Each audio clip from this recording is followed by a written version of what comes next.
I have unmuted myself and I'm hoping that you can hear me.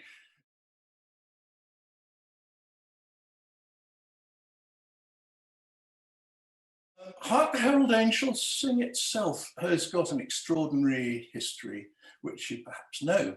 The words were written in the 18th century by Charles Wesley, but they got rather extensively messed around with later, altered.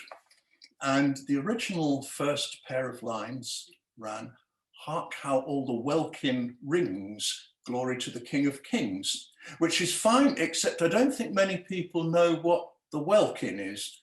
And so I'm not going to ask you all, do you know what the welkin is? It actually means the vault of heaven.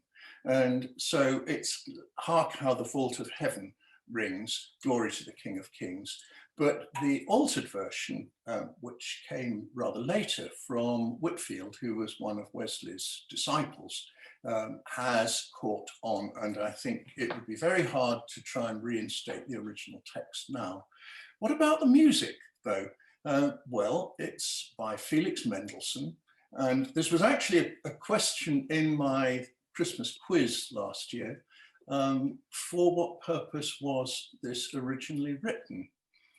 And again, I don't think many people perhaps know that Mendelssohn wrote that tune as part of a cantata for male voices celebrating 500 years of since the invention of printing by Gutenberg in Germany. A statue was erected in Gutenberg's memory, and the idea was that Mendelssohn's cantata would be performed, I think, in the open air, by the statue.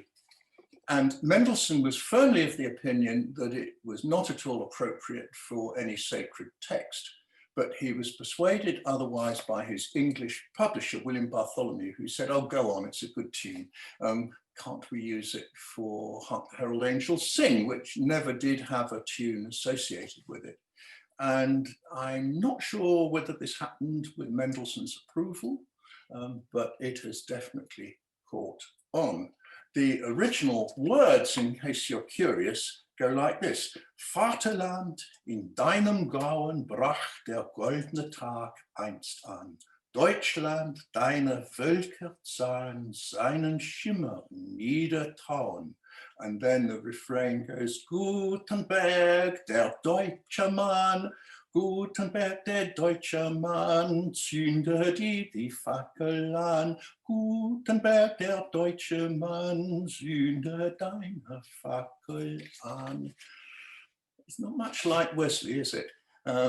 So that's only one of so many examples there are of Christmas repertoire that has become beloved, but which has a more tangled history than you might think it has.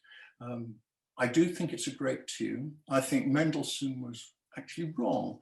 Composers are not always the best judges of their own material. I think it does suit Wesley's wonderful text. And it would be awfully hard to imagine Christmas without it.